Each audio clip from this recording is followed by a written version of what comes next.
everyone, and welcome back to another amazing episode of Sticky. I know it's been like a year since I did the last episode, well technically like 2 weeks, but I know it felt like a year for you because everyone was like, when's the next Sticky episode coming out? Why is it taking so long for the Dawn 2 review? Well, here it is. I am back, and here is my lovely Dawn 2 review. Now, let's just get something straight. I am super obsessed with Donji. Ever since the first Dawn came out, which I religiously watch every month and whose soundtrack I still bump everywhere, when I heard that they were going to do a sequel, I was like, OMG! I was like the happiest, excited panda in the world. Because let's face it, when you're doing a sequel to a movie and your name is Farhan Akhtar, everyone obviously thinks you're going to top the first movie, which in my opinion was good. Shah Rukh Khan wasn't trying to be Amitabh Bachchan, so for everyone that's like, oh, he's trying to be like Amitabh Bachchan, no, he's not. It's like what Karan Johar said, you don't remake classics, you pay homage or you do a tribute to them. Obviously no one can be Amitabh Bachchan. I mean, we've all seen how epically failing Abhishek Bachchan is trying to be his dad, and it's not working. So you gotta carve your own space. Anyway, Dawn 2. So I was all like, I'm so excited, like this is gonna be amazing, Shah Rukh Khan's gonna be such a badass, Roma's gonna be amazing, Vardhan is gonna come back, they're gonna go to the most amazing locales, crazy action, wicked gadgets, and then I went to see Dawn 2. And all I can really say about this is, out of all those things that I was excited about seeing, the only reason you need to watch this film, and the only reason I decided to watch this film, was because of one thing. Dawn, aka SRK. So here it is, my Dawn 2 review. Right now, let's get cracking. So I'm really only going to be talking about one thing, the only reason you need to watch this film, numero uno, the big kahuna, Shah Rukh Khan. But I would like to give honorable mentions and dishonorable mentions to a couple of things. So let's start with the dishonorable ones first. Number 1, the music. WTF, What Were You Smoking, Shankar Ehsaan Loy. I can't believe these are the 3 people that made that killer Dawn album. Seriously, Aaj Ki Raat, the Dawn theme, Shan's song, this is the same people? I couldn't believe it. No offense, but this soundtrack is not something that I'm obviously gonna be bumping. I've listened to the album like a bajillion times. I really like let it grow on me like fungus, but it's just not working. It's just, there was nothing there. Even the songs when they picturized it, the only song that looked hot was Zara Dil Ko Tham Lo, obviously because of Lara Datta and her little gold mini going next to Dawn. Other than that, there's like no song that you're actually gonna be thinking of like 5 years later and be like, yeah, oh, I remember that song from Dawn 2. Horrible music. That's all I have to say. Dishonorable mention number 2, Roma, aka Priyanka Chopra. I am so over the story arc. I mean, it was hot and cute in the first Dawn because, you know, she was like all in love with him and she actually had something to do. In this movie, she has like nothing to do. She has like the ugliest hair. I don't know who her hair person is, but she needs to like fire them because the extensions were so ugly. She looked so tired in this movie, so actually fire your makeup person too. And her clothes were awful. I mean, yeah, I understand she's like a super hotshot like Interpol agent now, but oh my God, starchy, overstarched shirts and like ew, crispy pants, please. She could be wearing skirt suits too. And that black dress that she wore to like that little dancey ball thing with that JK Divan, ew. I mean, it wasn't even hot, like no doubt. Her back, amazing, but the front, ew, and her hair, ew.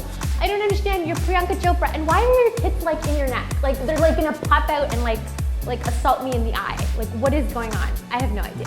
Anyway, Priyanka Chopra, I love you. I feel like when you actually have a proper story arc, you can do justice, like what you're gonna have in Agnipath. But Dawn 2, you were kind of like that ditzy girl that's like, oh my God, they stopped the car. Oh, at the traffic light. Why? Because it's red. So red means they have to stop the car. And I'm like, honestly, shoot me now. Ugh. They could have done so much more with this character. I have no idea. And that little like puppy dog, Arjun, aka Sahil Shroff, dude, come on. Like, ugh, why do they have to take model actors who can't act? And I love like post the release because obviously Dawn 2 was a hit. He's all like, oh, I'm not gonna give up modeling just because like I like got a success. And I'm thinking, dude, number 1, this movie wasn't a success because of your little puppy dog act. And 2, no one's really gonna miss you when you go into modeling. So don't quit your day job. Dishonorable mention number 3, Om Puri. I don't even understand what the need was for Om Puri. He was kind of like Hilaire and slightly douchey in the first one, But this one, he like retires and then he like knows everything that's happening. So I don't understand. When you're retired, how can you know everything? Because you're like a super secret spy that knows everything anyway. So confusing, so unneeded. That entire portion where he's all like, Roma, go meet Don. Roma, he is here. Roma, I'm like, dude, please. She can figure that out because clearly she's like, oh, when the car is empty, that means someone stepped out. I think she's smart enough to know where Don is gonna be because she like works in the agency. Yeah, whatever. Okay, Ompuri, please be gone for the like Don 3. And those are my 3 dishonorable mentions. And now let's get into my honorable mentions. Number 1. No, I have to say Kunal Kapoor. And for my dishonorable mention, okay. Dishonorable mention number 4, Kunal Kapoor. Kunal Kapoor, dude, you're dating a Bachchan, okay? You've been in a 2-year-long relationship with a Bachchan. You're engaged to one, and apparently you're gonna get married. So like, what were you thinking taking this role? It was so bored to the ing, like I can't even tell you. I feel like he's like super underrated. Like he was great in like Rang De Basanti and that other movie that he was in with, what's her name, Kaun Khona Sen Sharma. You know the one with the Chunari dog? No, the other one with Madhuri Dixit. Aaja Nach Le, yeah, that one. See, I can't even remember the movie in because you don't take good roles. Dude, honestly, you were cute and stuff, like the whole Sir thing, but you were so unconvincing. You were kind of like those 5 minutes that I feel like weren't even needed in the movie. They could have just totally edited you out and it still would have made sense. Yeah, Samir, please don't come back for Don 3. And there you have it, my 4 dishonorable mentions. Now, let's get into the honorable mentions. Number 1. And there you have it, my 4 dishonorable mentions. Let's get into the honorable ones, shall we? Number 1, Lara Datta. OMG, praise the Lord, they did not bring back Isha Kopikar. Someone hot, someone who has a banging body, and someone who looks so chic in like a little bob. LD, fully keep that hair after you pop out that little nugget of yours. I love how hot she looks. Her outfit was totally surpassing PC's. That dress in the end, gorgeous. That gold mini, gorgeous. When she's all like, oh, let me take the tapes and she's dressed up like a waiter, so hot. Seriously, completely overshadowed TC in the hair, makeup, clothes department. Check, check, check. Honorable mention number 2, the actual heist. Okay, seriously, I know a lot of people are complaining that, ooh, it wasn't as good as MI4 and like Mission Impossible does better heist movies. But let's get this straight. This kind of heist movie was the first time we've seen anything like that in Indian film ever. Like, it was so well done. No doubt it was explained a lot, it was very literal, and you know, it was nothing left to imagination, like how we tend to see exposition pieces in other movies. But you know what, I liked it, and I feel like the Indian audience, they liked it. I really liked it because it was very planned out and thorough, and you kind of knew that if Don is taking such great lengths to explain something, something is totally gonna get effed up in the pipeline. And if you were really paying close attention, spoiler alert, he did a little thing with the picture when he was explaining the exit strategy to Jabbar and Vardhan. If you pay closely, you know exactly what I'm talking about, so it's kind of not a spoiler. So yeah, heist movie, amazing. They did a great job with that. I have to give kudos to Farhan Akhtar. Editing was super slick. I loved it. Obviously, it was a foreign editor. You could totally see that in the shots. The cinematography was gorgeous.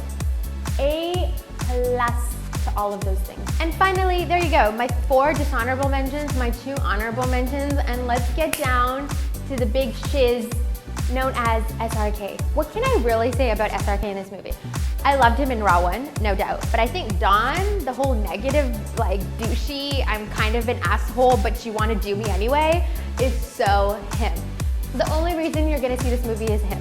The only reason you're gonna actually follow along with the crazy can't so be true, this doesn't make any sense plot, is because of SRK. The only reason you're gonna laugh, like smirk or chuckle at any of the lines in the movie is SRK and his dialogue delivery. It's a complete SRK movie. Clearly, Farhan Akhtar, when he wrote the script along with the other 2 writers, he knew that, you know what, people are coming in this theater to watch SRK. So you know what, let's give them as much as SRK as they can in those 3 hours. And frankly, they delivered. His hair, when it's long and like oily and braided, so hot. When he's all like dyed up and evil, and he's like, rawr, rawr, oh my God, oh my God. I am like controlling myself while I was watching the movie. Amazing. His glasses, his like super tight tailored suit. I kind of wish he kept the long hair and the beard through the whole movie because that like beginning with the jail was so hot, and just the way he like delivers like his lines, the way he like beats up the Goonies, the way he's all like, I'm down, bitches. Oh, so hot. I could go on, and I could spend like 3 hours telling you like how hot he looked in every frame. But the fact of the matter is, like, everybody knows when you go see a Don movie, it's because of SRK. There's no other reason you're gonna go see the movie. So if you throw aside my dishonorable mentions and you throw aside my honorable mentions, the only reason to go watch this is SRK, duh. So I give this movie 5 out of 5 jars. Those 5 jars are only for SRK. SRK, that is it. You will only go watch the movie for him. You're only gonna be like, I love you, Don 2, because of him. I hope when they come out with Don 3, they give him more of a role. I wish he gets more badass, although in Don 2, they're trying to like play him up to be that he's gonna be someone who's reformed, but I just hope he still sticks to the same douchey Don that we love, because let's face it, those dimples, that hair, that smile, kill me now. And there you have it, ladies and gentlemen. That was my Don 2 review. I literally will go see this movie again this week just because I want to see Don again. No doubt it's not playing in 3D, which I'm really sad about, but all of you told me that it's amazing in 3D, so make sure you go check it out. Make sure you leave me comments and feedback, whether it's good or bad, whether you like Don or you don't. It doesn't matter, because the fact is this movie had a killer opening and it's going to be set to make 100 crores easy in the next 3-4 days. Well, that's it from me. My next review is going to be out on Players, which is going to be out on January 9th. Look out for that. Until next time, mwah, mwah.